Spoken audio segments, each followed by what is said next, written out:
Entonces, como podrán apreciar, el intervalo número 4 son las personas que van entre 17 y 22 años.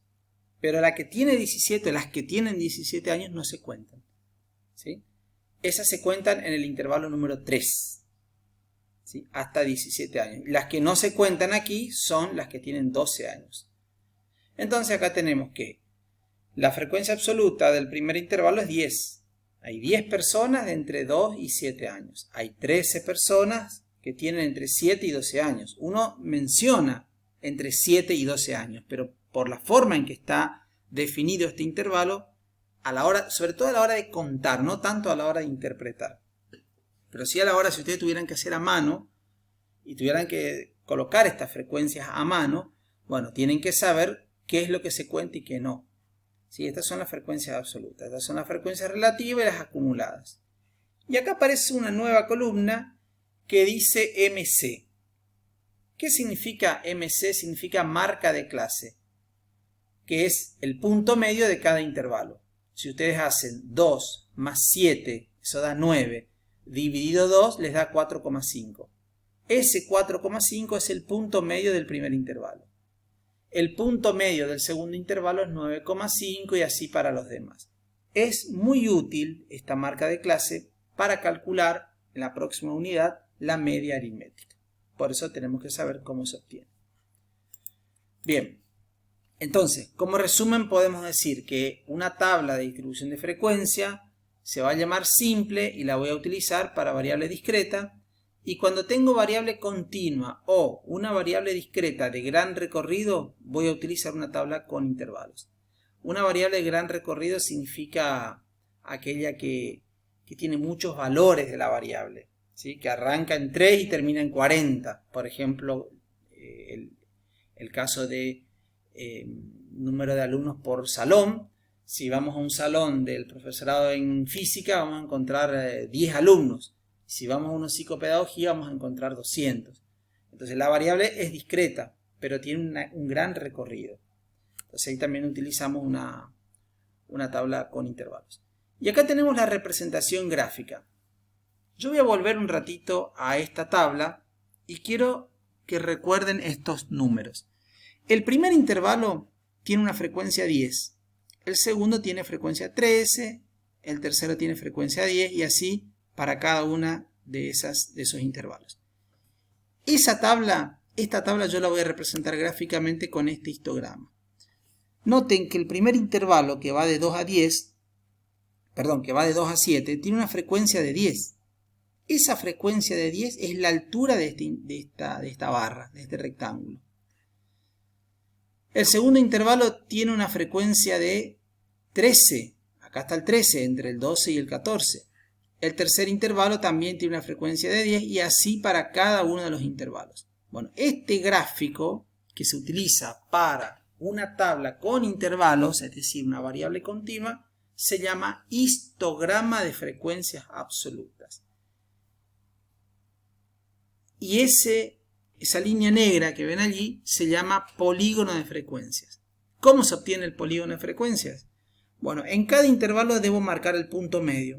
O sea, la marca de clase, ¿no? Acá sería 4,5. Bueno, marco este punto, marco este otro. Marco todos los puntos medios. Y después del último intervalo, tengo que considerar este intervalo que tiene frecuencia 0, porque no existe. Y también marco su punto medio. Lo mismo hago hacia la izquierda. Antes del primer intervalo, construyo un intervalo ficticio y le marco su punto medio. Una vez marcado todos esos puntos, los voy a unir y eso se llama polígono de frecuencia. Este es un histograma, pero a diferencia del anterior, es un histograma de frecuencias acumuladas. Como podrán ver, el primer intervalo tiene la frecuencia 10. El segundo tiene frecuencia, entre 20 y 25. Vamos a ver la tabla para ver exactamente cuánto es. Acá tengo 10, 23, 33. Eso es lo que tengo acá. 10, 23, 33.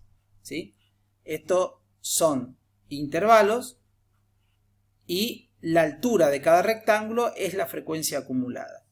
Y esta línea que se observa aquí se llama ojiva y se obtiene uniendo el límite inferior del primer intervalo con el límite inferior del segundo intervalo con el límite inferior del tercero hasta el límite superior del último intervalo. Esta curva que se llama ojiva va a ser muy útil también para calcular algunas medidas de posición que vamos a estudiar en la próxima unidad. ¿Sí? Histograma de frecuencias acumuladas y ojiva. Bueno, acá tienen como una especie de resumen, pero en realidad es como un pequeño juego para ver si ustedes se acuerdan de todo esto que hablamos. ¿Qué tipo de variable es cantidad de materias aprobadas? Bueno, es una variable cuantitativa. Si quieren pueden pausar el video a ver si se acuerdan y después ver la respuesta. Cantidad de materias aprobadas es una variable cuantitativa discreta. Estado civil es cualitativa. Tipo de vivienda es cualitativa. Orden de mérito en un concurso es cualitativa. Religión es cualitativa. Intensidad de la corriente eléctrica es cuantitativa continua y coeficiente intelectual es cuantitativa continua. Bien, espero que hayan acertado todas. Bueno, acá tenemos una manera de cómo interpretamos ese polígono de frecuencia cuando se lo muestra solo. Una distribución de frecuencias que tiene una gran altura, es decir, que tiene una gran frecuencia sobre los valores más bajos de la variable, en este caso representa que el examen parcial fue muy difícil. O sea que hubo muchos estudiantes que han obtenido estas calificaciones de 1, 2,80, 4,60 y hubo pocos estudiantes, acá tengo esta altura, sería como un rectángulo bajito, son los que obtuvieron las notas más altas. Por el contrario, en el otro gráfico se ve que las notas más altas son las que tienen más frecuencia, es decir, hubo muchos alumnos que se sacaron notas altas y por el contrario fueron pocos los que se sacaron notas bajas. Esta es una distribución que se llama asimétrica positiva y esta se llama asimétrica negativa. También cuando hagamos los cálculos de las medidas de resumen vamos a utilizar la asimetría como una medida de forma. Y ahora vamos a la presentación de datos. La presentación de datos tienen que saber que es la parte comunicacional de la estadística. Yo puedo tener un muy buen resultado, un muy buen análisis, pero no lo puedo comunicar a la gente que no entiende mucho del tema. Yo tengo que ser capaz de vincular la estadística con todas las disciplinas. En este caso, fíjense, ustedes son estudiantes de psicopedagogía. Creo que cuando ven estadística, no sé, me imagino que dicen, bueno, ¿dónde me metí? Yo justamente me metí acá para no estudiar matemática, para no ver números y de entrada en primer año me toca estadística. Bueno, yo tengo que convencer y tengo que mostrar datos y resultados, sobre todo resultados, a un público que no necesariamente maneja el lenguaje estadístico. Entonces, presentar un resultado no es hacer un gráfico y listo, sino que se tienen que reunir ciertas condiciones. Por eso yo armé toda esta parte de la unidad para hablar de los requisitos o digamos las condiciones que deben reunir una buena presentación. Entonces vamos a una clasificación. La presentación de datos puede ser en forma gráfica o tabular. ¿Sí? Tabular significa tablas. Y dentro de la representación gráfica vamos a tener los gráficos de barras, los gráficos de sectores y los gráficos de líneas. Y a su vez cada una tiene una subclasificación. Esto no es exhaustivo, es decir, hay un montón de otros gráficos que se pueden utilizar y algunos ni siquiera tienen un nombre específico, ¿sí? Porque hay tanta variedad de presentaciones que uno utiliza la que quiera siempre que comunique lo que realmente quiere comunicar, que tenga el impacto que tiene que lograr. Hoy en día con las redes sociales uno mira un gráfico y por supuesto lo va a mirar y lo va a analizar, pero si yo le muestro un texto y bueno, lo más probable es que lo pase por alto. Entonces por eso hay que apuntar mucho a la presentación. Entonces vamos a ver la presentación tabular. Esta es una tabla. Es una tabla, no hay ningún gráfico, pero a esta tabla le está faltando algo muy importante, que es el título. El título es lo más importante de la tabla, es el rótulo, es como que cuando yo me presento a alguien y digo mi nombre, lo primero que tengo que saber es el nombre de la persona. Bueno, en esta tabla, en este cuadro, yo veo datos que corresponden a la población de 4 provincias, es decir, la región NEA argentina, que están clasificadas según dónde vive, si en zona rural o zona urbana, y también en qué provincia vive. Bueno, esto, por supuesto, son datos que tienen una determinada fuente, que fue recolectado en una determinada época del año, en un periodo de tiempo. Todo eso tengo que informar.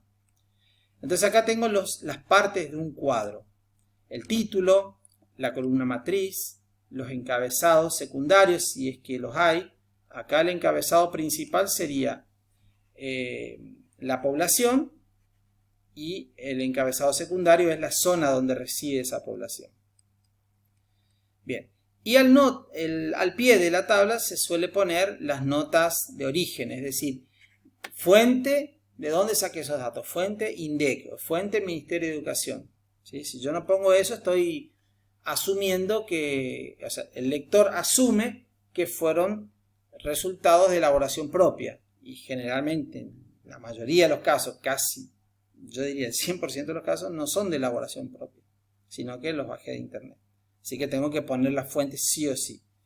Y aparte también es para no solo para no atribuirme autoría, sino también para evitar que digan que yo estoy diciendo cualquier cosa. Entonces yo digo, bueno, Formosa tiene más pobres que Entre Ríos. Y entonces me dice, pero este está loco, ¿de qué está hablando? Si hay una pobreza enorme en Formosa. Bueno, pero si yo pongo abajo fuente INDEC y pongo incluso, hoy en día se ponen el enlace, cosa de que el lector haga clic ahí, no tenga que andar buscando, haga clic, vaya a la página del INDEC y vea los números que el INDEC recoge, que no es cosa mía, no lo digo yo, lo dice el Instituto Nacional de Estadística y Censo. En todo caso, que al instituto le critiquen, pero yo simplemente estoy usando datos del instituto. Bien, y acá viene la presentación gráfica. Esto que voy a presentar ahora se llama gráfico de barras simple. Como pueden ver, cada rectángulo verde tiene una altura que representa la cantidad de habitantes de cada provincia. ¿Sí? Tiene el título, y rápidamente yo puedo decir que la provincia con más habitantes es Misiones, después le sigue Chaco, tercero está Corrientes, y bueno, Formosa es la que tiene menos habitantes. Rápidamente yo, mirando a la altura, es más, aunque estos números no estén acá, yo igual puedo saber qué provincia tiene más habitantes. ¿Sí? Puedo incluso prescindir de estos números. Ahora, si yo pregunto, ver cuántos habitantes tiene Formosa, y ahí estoy complicado porque no puedo ver exactamente cuánto. O sea, lo que me da el gráfico es una interpretación rápida. Lo que no me da es la precisión de esa interpretación. Bien, acá tengo el gráfico de barras agrupadas. Después ustedes pueden ver exactamente la utilidad. Aquí, como yo tengo población urbana y rural, me interesa comparar la población rural entre provincias y también la población urbana. Por ejemplo, yo puedo ver acá que este verde más clarito es la población urbana de Chaco, que es la mayor de todas. Hace un ratito dijimos que la provincia con más habitantes era Misiones. Ahora, si yo las separo por lugar de residencia, voy a ver que la que tiene mayor población urbana es Chaco. Le sigue Corrientes, Misiones está por ahí, está muy parejo, y Formosa sigue siendo la que tiene menos habitantes en zona urbana. En cambio, en zona rural, la que más habitantes tiene es Misiones. Ahí sí, ahí veo por qué se explica que Misiones tenga muchos habitantes. Está en la zona rural. Corrientes y Chaco muy parecido, y bueno, Formosa en tercer lugar. Esto se llama gráfico de barras agrupadas y sirve justamente para comparar dentro de cada categoría.